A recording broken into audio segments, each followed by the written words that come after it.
आज वही केजरीवाल जिसने एक बयान दिया था कि नरेंद्र मोदी, अगर तुझे आम आदमी पार्टी को हराना है तो तेरे को दोबारा जन्म लेना पड़ेगा। आज मैं केजरीवाल को बधाई देता हूं कि आज नरेंद्र मोदी ने तेरे को इसी जन्म में ऐसा चित कर दिया कि आने वाले समय में भी तू उभर नहीं पाएगा। भारतीय जनता पार्टी की सरकार बनाने चाहते हैं। इसी खुशी में आज हम सभी झांसी के ऐतिहासिक चौक पर हरियाणा जी की अध्यक्षता में यहाँ पर हम सब खुशी मना रहे हैं। तो आप सभी आगे आए, आपका बहुत बहुत धन्यवाद।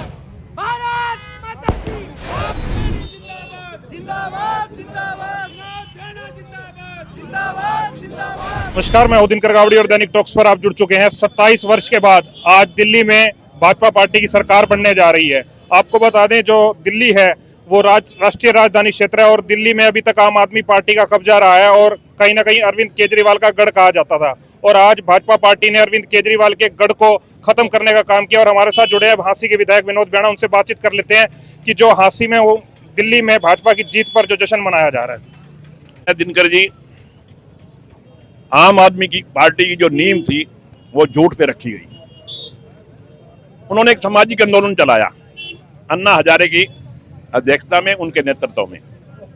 वो उनसे भी धोखा करके, उनसे भी झूठ बोल करके उन्होंने राजनीति में कदम रखा और दिल्ली की जनता को झूठ बोल करके बरगलाने का काम किया। और दिल्ली की जनता भी 10 साल तक उनके झूठ में आती रही। मगर जब 10 साल के बाद भी देखा कि दिल्ली उजड़ रही है, दिल्ली बर्बाद हो रही है, दिल्ली में कोई तरक्की नहीं हो रही, तो दिल्ली की जनता ने उसको उखाड़ने का मन बनाया। आज आप देख रहे हैं कि भारी बहुमत से भारतीय जनता पार्टी की सरकार दिल्ली में बनी है। और विशेष बात ये कि अरविंद केजरीवाल और उनकी पूरी टीम, चाहे वो मनीष सिसोदिया जी हैं और उनके बड़े बड़े नेता, उनकी मुख्यमंत्री अतिशी भी कहते मात्र 200 वोट से चुनाव जीती हैं।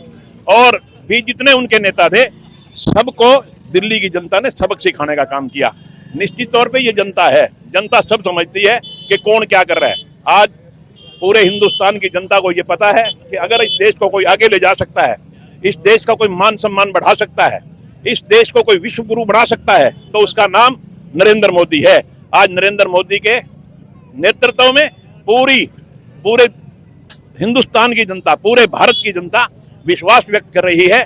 इसी तरह बार बार जहां भी चुनाव होते हैं, हर स्टेट में भारतीय जनता पार्टी की सरकार पर। हांसी के लिए तो खुशी और भी दोगुनी हो जाती है, क्योंकि हांसी से संबंध रखने वाले राजकुमार भाटिया वो भी विधायक बने हैं। निश्चित तौर पे हमारे भाई राजकुमार भाटिया जी, जिनका जन्म हांसी में हुआ और मात्र 10 साल की उम्र में हांसी छोड़ करके वो अपने पिता के साथ व्यापार करने दिल्ली चले गए और उन्होंने जाके समाज सेवा की, मेहनत की, अपना भी परिवार का भी पालन पोषण किया, साथ ही साथ समाज की सेवा भी की। उनकी समाज सेवा से प्रभावित होकर के भारतीय जनता पार्टी ने उनको पिछली बार भी टिकट दिया। पिछली बार वो मात्र 1500 वोट से चुनाव हार गए थे, मगर अब की बार आदर्श नगर की जनता ने उनको अपनी छाती से लगा लिया, उनको प्यार दिया, उनको दुलार दिया और उनको इतना सम्मान दिया कि 10,000 से ज्यादा वोटों से उनको विधानसभा क्षेत्र से विधायक बनाया। तो मैं समझता हूँ ये हमारे हांसी के लोगों का भी सौभाग्य है कि हमारा हांसी का नाम दिल्ली में भी जाके चमकाया। इसके लिए मैं राजकुमार भाटिया जी को बहुत बहुत बधाई देता हूँ। अन्ना हजारे जी की जो आंदोलन चलाया था, उनके आंदोलन से ही अरविंद केजरीवाल जी की पार्टी का उदय हुआ था।